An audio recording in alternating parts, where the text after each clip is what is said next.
that? Well, it's stereotypes, Eamon. Not all Polish people are no, but Irish hospitality involves giving people alcohol. A lot of alcohol. A lot of alcohol, as I'm sure it does in Russia and in Poland. I mean, this is just simple steps to make sure everybody for simple welcome. people.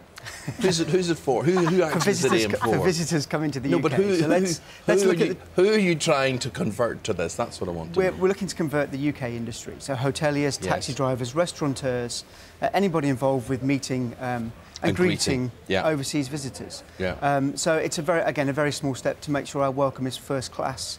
And word of mouth is so important, so if people have had a great experience in the UK, they're going to go back and tell their friends about it. But is this the way to go about it? I think it's one of the ways. It's one really important way to make people feel welcome.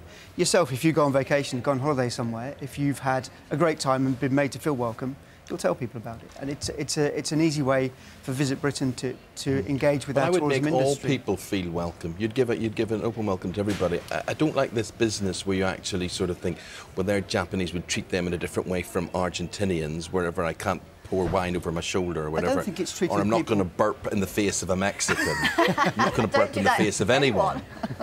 Why do I not burp in the face? Why do they take particular offence to that? I actually don't think it's treating people differently. I think it's understanding the different nuances in cultures.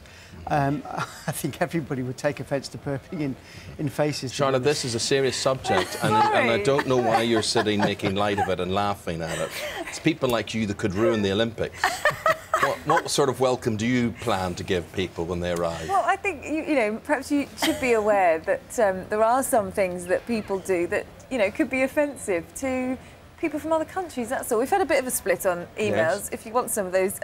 Stuart Duff says it is a good idea to a point, but he does say, when in Rome, if they don't like it, then they should go somewhere else. Oliver McGovern says, definitely a waste of time. They have to expect our customs and a way of life when they visit our country. Louise came on holiday here recently and she said, Britons have the worst manners I've ever experienced. She did like her holiday, but she said they had to ask for assistance in shops. They'd be openly irritated, chewing gum and draping themselves over rails. That's my point. I don't want foreigners getting better treatment than me. No, that's my point. There should be good service for everyone, is what I'm trying to say. Good prices, good quality. Jacqueline? Don't do this to a Brazilian, meaning OK. Is that right? Because it means something completely different in Brazil. Well, you've just done it. You've offended the whole of our Brazilian community. All of my family and my mother-in-law. Yeah, don't do that. Well, Simon, very interesting. I'm sure you're sorry you came on here today to talk about this. Absolutely delighted, Eamon. Absolutely delighted. We'd give you a very warm welcome. Thank you for coming in to Sunrise. It's just a lovely gathering here. We should have jobs. We should be those meeters and greeters at the airport. Welcome them. You can happily be our ambassadors. We'd be very And at the delighted. airport, take the pounds out of the trolleys, because not everyone who arrives has a pound to put in their trolley, and they might have a lot of bags. Yeah, yeah. Very good. OK, just some of the ideas. They could have Eamon wheeling their luggage through for them, couldn't they? That'd be nice. Certainly. And offering them a drink. Probably after this interview, that's probably exactly what will happen. You are watching Sunrise here on Sky News. Here comes the showbiz stories in the papers today. Hannah Fernando from Heat magazine. Good to see you. We're starting with Jordan.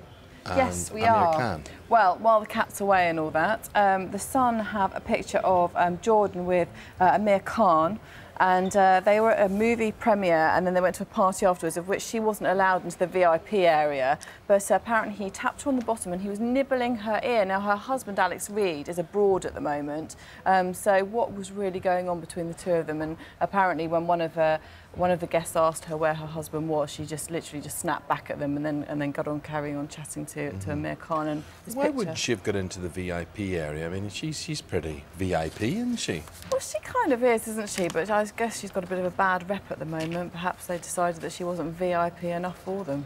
Bit strange, I agree. Well, that'd be an interesting fight, wouldn't it? Amir Khan against Alex Reid. I know. Who would you put your money on there? Amir. Yeah, I think so. I think so. And they've also got some pictures in one of the papers of Alex Reid and Amir, and they've kind of sort of blended them, and then they've got Peter Andre somewhere in the mix too. Oh, no. They all look a little bit like each other.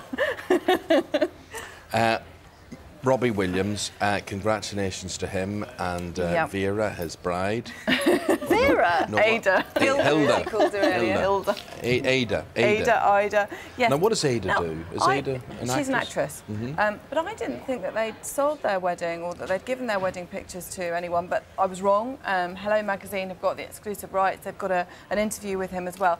Doesn't she look absolutely amazing? She looks beautiful. Well, it's a lovely, that's not a lovely happy picture, but the magazine is a lovely happy picture. Well, she seems to have had a really calming effect on Robbie. He seems to have really settled down since he's been with her.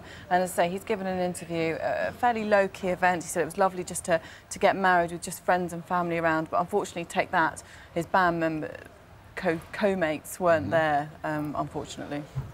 Charlotte was particularly taken by the fact that his doggies were lined up as bridesmaids. Apparently they were. 8 of them, yeah. That's mad. That is quite weird, isn't it? How do you control them? We don't know the details, do we, at this stage? Bonios, is that the term? Bonios. That's probably one of the few cases where it's okay to say the bridesmaids were dogs. So I think that probably was the headline, in fact, actually. We move on now, and again, this is in the Mirror, and this is the situation between Abby Clancy and Peter Crouch after revelations about him using a prostitute in the News of the World on Sunday. What do you think the situation is here? Well, I mean, I was pretty shocked. I mean, I don't know why I'm shocked, really, when it comes to footballers, but Abby Clancy's a very beautiful woman, and Peter Crouch has done pretty well, I reckon. But the Mirror is saying that she's seeking solace from Tony Terry. Well, don't forget that John Terry is not exactly a good boy, and she's saying that Abby should give him a second chance, and that once she's calmed down, she should do that. Meanwhile, Abby has apparently packed her bags out of their mansion in Surrey, and she's off to see her mum in Mallorca, who's holidaying there. She just needs to get away from it all. But we watch this space, really, because Abby's got a bit of a career herself now, and you know, does she really need him? Do you think Abby would be independent now of Peter Crouch? She's a big enough. Yeah, I think she is. I think she's got a big enough character, and I think it would be really nice to see a wag, if you like, actually stand up to these guys, because why are they doing it?